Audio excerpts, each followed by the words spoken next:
ਹਰਜੋਤ ਸਿੰਘ ਜੀ, ਅਗਲੀ ਜਿਹੜੀ ਖਬਰ ਦੇ ਵੱਲ ਵੱਧਦੇ ਜਾਈਏ। ਆਪਾਂ ਕੱਲ ਵੀ ਜਿਹੜੀ ਖਬਰ ਕੀਤੀ ਸੀ ਗੁਰਪ੍ਰੀਤ ਨਾਂ ਦੇ ਉਸ ਬੰਦੇ ਦੀ, ਜਿਹਨੇ ਆਪਣੇ ਪਰਿਵਾਰ ਦੇ ਜੀਆਂ ਨੂੰ ਕਤਲ ਕਰ ਦਿੱਤਾ ਸੀ। ਘਰਵਾਲੀ ਨੂੰ, ਆਪਣੇ ਸੱਸ ਸਹੁਰੇ ਨੂੰ ਤੇ ਆਪਣੀ ਘਰਵਾਲੀ ਦੀ ਜਿਹੜੀ ਆ ਮਾਸੀ ਆ ਉਸ ਨੂੰ। 3 ਜੱਜ ਦੇ ਪੈਨਲ ਦੇ ਹੱਥ ਇਸ ਦਾ ਭਵਿੱਖ ਹੋਣਾ ਸੀ। ਉਹਨਾਂ ਨੇ ਇਹ ਦੇਖਣਾ ਸੀਗਾ ਵੀ ਭਾਈ ਇਸ ਨੂੰ ਮੌਤ ਦੀ ਸਜ਼ਾ ਸੁਣਾਈ ਜਾ ਸਕਦੀ ਆ ਜਾਂ ਨਹੀਂ। ਤੇ ਇਹ ਯੂਨੈਨਿਮਸ ਯਾਨੀ ਕਿ ਸਰਬਸੰਮਤੀ ਦੇ ਨਾਲ ਤਿੰਨੇ ਜੱਜ ਫੈਸਲਾ ਲੈਂਦੇ ਤਾਂ ਹੀ ਜਿਹੜਾ ਆ ਇਹ ਫੈਸਲਾ, ਇਸ ਨੂੰ ਮੌਤ ਦੀ ਸਜ਼ਾ ਜਿਹੜੀ ਉਹ ਸੁਣਾਈ ਜਾਣੀ ਸੀ। ਇਵੈਂਚੁਅਲੀ ਹੁਣ ਤੋਂ ਕੁਝ ਘੰਟੇ ਪਹਿਲਾਂ ਜਿਹੜੇ ਤਿੰਨਾਂ ਜੱਜਾਂ ਦੇ ਪੈਨਲ ਆ ਉਹਨਾਂ ਨੇ ਇਸ ਨੂੰ ਸੈਂਟੈਂਸ ਸੁਣਾ ਦਿੱਤਾ ਆ। ਕਹਿੰਦੇ ਵੀ ਇਸ ਦੇ ਵਿੱਚ ਕਹਿੰਦੇ ਵੀ ਇਸ ਨੂੰ ਡੈਥ ਦੀ ਸਜ਼ਾ, ਸੈਂਟੈਂਸ ਟੂ ਡੈਥ, ਇਹ ਆਪਣੀ ਘਰਵਾਲੀ ਦੀ ਕਿਲਿੰਗ ਦੇ ਲਈ ਤੇ ਆਪਣੇ ਪਰਿਵਾਰ ਦੀ ਕਿਲਿੰਗ ਦੇ ਲਈ ਇਸ ਨੂੰ ਜਿਹੜੀ ਮੌਤ ਦੀ ਸਜ਼ਾ ਆ ਉਹ ਸੁਣਾ ਦਿੱਤੀ ਗਈ ਆ। 41 ਸਾਲਾ ਗੁਰਪ੍ਰੀਤ ਨੂੰ ਹੁਣ ਜਿਹੜੀ ਆ ਮੌਤ ਦੀ ਸਜ਼ਾ ਹੋਊਗੀ। 2022 ਦੇ ਵਿੱਚ ਵੀ ਇਹਦਾ ਜਿਹੜਾ ਪਹਿਲਾ ਟਰਾਇਲ ਜੋ ਚੱਲਿਆ ਸੀ ਉਹ ਮਿਸ ਟਰਾਇਲ ਡਿਕਲੇਅਰ ਕਰ ਦਿੱਤਾ ਗਿਆ ਸੀਗਾ ਜਿਊਰੀ, ਕਿਉਂਕਿ ਉਸ ਟਾਈਮ ਦੇ ਉੱਤੇ ਸਰਬਸੰਮਤੀ ਦੇ ਨਾਲ ਕਿਸੇ ਵਰਡਿਕਟ ਦੇ ਉੱਤੇ ਨਹੀਂ ਸੀ ਪਹੁੰਚ ਸਕੀ।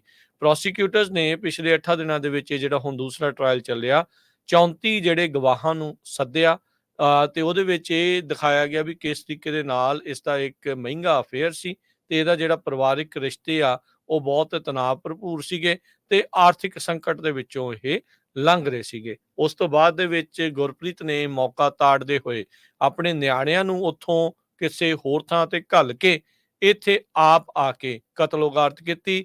ਫਿਰ ਉੱਥੇ ਇਹ ਬਾਹਰ ਜਾ ਕੇ ਪਾਰਕਿੰਗ ਲਾਟ ਚੋਂ 911 ਕਾਲ ਕਰਦਾ, ਪਰ ਜਿਹੜੇ GPS ਟਰੈਕਟਰਸ ਤੋਂ ਇਹ ਪਤਾ ਲੱਗਾ ਵੀ ਕਤਲ ਦੇ ਟਾਈਮ ਦੇ ਦੌਰਾਨ ਵੀ ਇਹ ਉੱਥੇ ਹੀ ਸੀਗਾ, ਜਦ ਕਿ ਇਹ ਜਿਹੜੇ ਕਾਨੂੰਨ ਨੂੰ ਇਹ ਝੂਠ ਬੋਲਦਾ ਰਿਹਾ। ਸੋ ਜੱਜਿਸ ਕਹਿੰਦੇ ਵੀ ਮੰਨ ਗਏ। ਉਹਨਾਂ ਨੇ ਬੀਤੇ ਸ਼ੁੱਕਰਵਾਰ ਇਸ ਨੂੰ ਗਿਲਟੀ ਜਿਹੜਾ ਉਹ ਪਾਇਆ ਸੀ।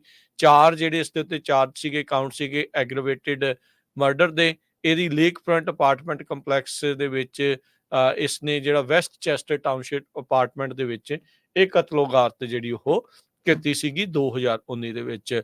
ਸ਼ੈਲਿੰਦਰਜੀਤ ਕੌਰ ਇਸ ਦੀ ਵਾਈਫ ਸੀ, ਪਰਮਜੀਤ ਕੌਰ ਇਸ ਦੀ ਸੱਸ ਸੀ, ਅਮਰਜੀਤ ਕੌਰ ਉਸ ਸ਼ੈਲਿੰਦਰਜੀਤ ਦੀ ਮਾਸੀ ਸੀ ਤੇ ਹਕੀਕਤ ਸਿੰਘ ਇਸ ਦਾ ਜਿਹੜਾ ਉਹ ਸਹੁਰਾ ਸੀਗਾ। ਸੋ ਜਿਹੜੇ ਜੱਜਿਸ ਗ੍ਰੈਗਰੀ ਹਾਵਰਡ, ਕੀਥ ਸਪੇਥ ਤੇ ਗ੍ਰੈਗ ਸਟੀਫਨਸ, ਉਹਨਾਂ ਨੇ ਕਹਿੰਦੇ ਵੀ 2 ਘੰਟੇ ਹੀ ਜਿਹੜੇ ਲਾਏ ਇਸ ਨੂੰ ਗਿਲਟੀ ਚਾਰਜ ਪਾਉਣ ਦੇ ਲਈ, ਤੇ ਕਹਿੰਦੇ ਵੀ ਬਾਅਦ ਦੇ ਵਿੱਚ 2 ਘੰਟੇ ਹੋਰ ਲਾਏ ਇਹਨਾਂ ਨੇ, ਤੇ ਫਿਰ ਕਹਿੰਦੇ ਵੀ ਹਰ ਇੱਕ ਕਾਊਂਟ ਦੇ ਲਈ ਇਸ ਨੂੰ ਮੌਤ ਦੀ ਸਜ਼ਾ ਜਿਹੜੀ ਆ ਉਹ ਸੁਣਾ ਦਿੱਤੀ ਗਈ ਆ। ਇਸ ਨੇ ਟੈਸਟੀਫਾਈ ਹੁਣ ਨਹੀਂ ਕੀਤਾ ਤੇ ਜਿਹੜੀ ਸਟੇਟਮੈਂਟ ਆ ਉਹ ਬਾਅਦ ਦੇ ਵਿੱਚ ਜਿਹੜੀ ਉਹ ਜਾਰੀ ਜਿਹੜੀ ਉਹ ਕੀਤੀ ਜਾਊਗੀ। ਸੋ ਇਸ ਟਾਈਮ ਜੇ ਦੇਖਿਆ ਜਾਵੇ ਤਾਂ ਗੁਰਪ੍ਰੀਤ ਨੂੰ ਆਪਣੀ ਘਰਵਾਲੀ, ਸੱਸ ਸਹੁਰੇ ਦੇ ਵਿੱਚ ਉਹਨਾਂ ਦੇ ਕਤਲ ਦੇ ਮਾਮਲੇ ਦੇ ਵਿੱਚ ਜਿਹੜਾ ਆ ਉਹ ਮੌਤ ਦੀ ਸਜ਼ਾ ਜਿਹੜੀ ਉਹ ਸੁਣਾ ਦਿੱਤੀ ਗਈ ਆ। ਜੀ, ਸਰੋਤਿਆਂ ਨੂੰ ਦੱਸਦੇ ਜਾਈਏ, ਇਹ ਓਹਾਇਓ ਦੇ ਵਿੱਚ ਵਾਪਰਿਆ ਸੀ। ਬਹੁਤ ਹੀ ਘਿਨਾਉਣੀ ਘਟਨਾ, ਜਿਹੜੇ ਘਿਨਾਉਣਾ ਕੰਮ ਇਹਨੇ ਕੀਤਾ ਸੀ। ਕਹਿੰਦੇ ਵੀ ਚਾਰੇ ਜਿਹੜੇ ਵਿਕਟਮ ਸੀਗੇ, ਉਹਦੀ ਵਾਈਫ, ਸੱਸ ਸਹੁਰਾ ਤੇ ਉਹਦੀ ਵਾਈਫ ਦੀ ਮਾਸੀ, ਉਹਨਾਂ ਨੂੰ 4 ਜਾਣਿਆਂ ਨੂੰ 16 ਗਨ ਸ਼ਾਟ ਇਹਨਾਂ ਜਿਹੜੇ ਕੀਤੇ ਸੀ। ਬਹੁਤ ਜ਼ਿਆਦਾ ਜਿਹੜੀਆਂ ਗੋਲੀਆਂ ਮਾਰੀਆਂ ਸੀਆਂ ਤਾਂ ਕਿ ਕੋਈ ਵੀ ਬਚ ਨਾ ਸਕੇ।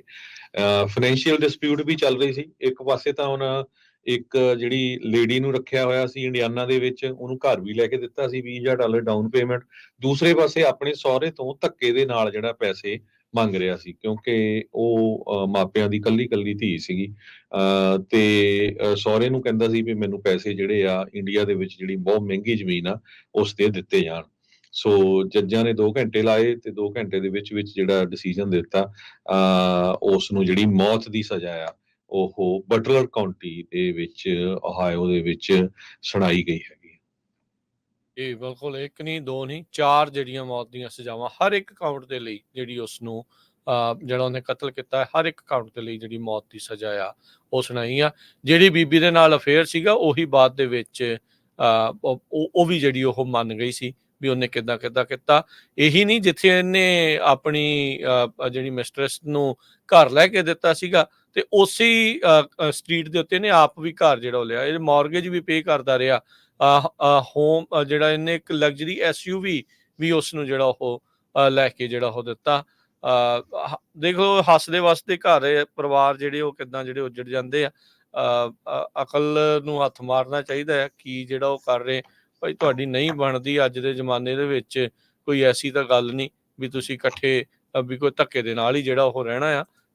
4 ਜੀਆਂ ਨੂੰ ਜਿਹੜਾ ਉਹ ਮਾਰਤਾ ਤਾਂ ਹੁਣ ਆਪ ਵੀ ਮਰੂਗਾ ਤੇ ਹੋਰ ਪਤਾ ਨਹੀਂ ਕਿੰਨੇ ਪਰਿਵਾਰਾਂ ਨੂੰ ਇਹਨੇ ਜਿਹੜਾ ਉਹ ਕਹਿ ਲਓ ਵੀ ਤਬਾਹ ਕਰ ਦਿੱਤਾ। 9 ਮਿਲੀਮੀਟਰ ਵਾਲੀ ਜਿਹੜੀ ਹੈਂਡਗਨ ਸੀ ਉਹ ਬਾਅਦ ਦੇ ਵਿੱਚ ਮਰਡਰ ਵੈਪਨ ਇਵੈਂਚੁਅਲੀ ਜਿਹੜਾ ਉਹ ਲੱਭਾ ਸੀ। ਇਹਨੇ ਇੱਕ ਛੱਪੜ ਦੇ ਵਿੱਚ ਇਸ ਨੂੰ ਸੁੱਟ ਦਿੱਤਾ ਸੀ ਆਪਣੇ ਅਪਾਰਟਮੈਂਟ ਦੇ ਹੀ ਪਿੱਛੇ। ਜਿੱਦਾਂ ਕੱਲ ਵੀ ਦੱਸਿਆ ਸੀ ਉਸ ਹੈਂਡਗਨ ਦੀ ਜਿਹੜੀ ਸੀਰੀਅਲ ਨੰਬਰ ਆ ਉਸ ਨੇ ਪਰਾਈ ਕੀਤਾ ਹੋਇਆ ਸੀ, ਲਾ ਦਿੱਤਾ ਸੀਗਾ। ਤੇ ਇਹ ਨਹੀਂ ਸੀ ਟਰੇਸ ਕਰ ਸਕੇ ਡਿਟੈਕਟਿਵ ਵੀ ਇਹ ਲਾਸਟ ਕਿੱਥੋਂ ਖਰੀਦੀ ਸੀ ਜਾਂ ਕਿੰਨੇ ਜਿਹੜੀ ਉਹ ਖਰੀਦੀ ਸੀ। ਕਹਿੰਦੇ ਵੀ ਬਹੁਤ ਹੀ ਸ਼ਾਤਰ ਤਰੀਕੇ ਦੇ ਨਾਲ ਇਸ ਨੇ ਪੂਰੀ ਪਲੈਨਿੰਗ ਕਰਕੇ ਇਹ ਜਿਹੜੀ ਕਤਲੋਗਾਰਤ ਜਿਹੜੀ ਉਹ ਕੀਤੀ ਸੀ। ਤੇ ਕਹਿੰਦੇ ਵੀ ਸੌਂ ਰਹੇ ਸੀ, ਲੰਮੇ ਪਏ ਹੋਏ ਸੀ। ਜਿਹੜਾ ਇਹਦਾ ਜਿਹੜਾ ਸਹੁਰਾ ਸੀ ਜਦ ਉਸਨੂੰ ਲੰਮੇ ਪਏ ਨੇ ਇਹਨੇ ਗੋਲੀ ਮਾਰੀ, ਫਿਰ ਉਸ ਦੀ ਕੁੜੀ ਨੂੰ ਯਾਨੀ ਕਿ ਆਪਣੀ ਘਰ ਵਾਲੀ ਨੂੰ, ਫਿਰ ਵਾਈਫ ਨੂੰ ਤੇ ਸਿਸਟਰ ਇਨ ਲਾ ਨੂੰ, ਉਹਨਾਂ ਸਾਰਿਆਂ ਨੂੰ ਇਹਨੇ ਇੱਦਾਂ ਹੀ ਜਿਹੜਾ ਉਹ ਮਾਰਿਆ। ਕਹਿੰਦੇ ਵੀ ਪਹਿਲੋਂ ਦੀ ਜਿਹੜੀ ਵਾਈਫ ਆ ਉਹ ਬੇਹੋਸ਼ ਹੋਈ ਪਈ ਸੀ ਪਰ ਇਸਨੇ ਉਹਦੇ ਸਿਰ ਤੇ ਖੜ ਕੇ ਜਿਹੜੀਆਂ ਉਹ ਗੋਲੀਆਂ ਮਾਰੀਆਂ। ਸੋ ਦਰਿੰਦਗੀ ਭਰੀ ਇਸਨੇ ਜਿਹੜਾ ਇਹ ਕਾਰਾ ਕੀਤਾ ਸੀ ਤੇ ਇਵੈਂਚੁਅਲੀ ਹੁਣ ਇਸ ਨੂੰ 4 ਮੌਤ ਦੀਆਂ ਸਜ਼ਾਵਾਂ ਸੁਣਾਈਆਂ ਗਈਆਂ। ਗੁਰਪ੍ਰੀਤ ਸਿੰਘ ਮਈ 22 ਨੂੰ ਕੋਰਟ ਦੇ ਵਿੱਚ ਫਿਰ ਅਪੀਅਰ ਹੋਊਗਾ 1:30 ਵਜੇ ਦੇ ਕਰੀਬ, ਜਦੋਂ ਫਾਰਮਲ ਸੈਂਟੈਂਸਿੰਗ ਹੀਅਰਿੰਗ ਹੋਊਗੀ ਉਸ ਟਾਈਮ ਦੇ ਉੱਤੇ। ਸੋ ਗੁਰਪ੍ਰੀਤ ਸਿੰਘ ਜਿਸ ਨੇ 4 ਪਰਿਵਾਰਕ ਮੈਂਬਰਾਂ ਨੂੰ ਗੋਲੀਆਂ ਮਾਰ ਕੇ ਮਾਰ ਦਿੱਤਾ ਸੀ ਓਹਾਇਓ ਦੇ ਵਿੱਚ, ਉਸ ਨੂੰ ਮੌਤ ਦੀ ਸਜ਼ਾ ਜਿਹੜੀ ਆ ਅਮਰੀਕਨ ਕੋਰਟ ਵੱਲੋਂ ਸੁਣਾਈ ਗਈ ਹੈਗੀ।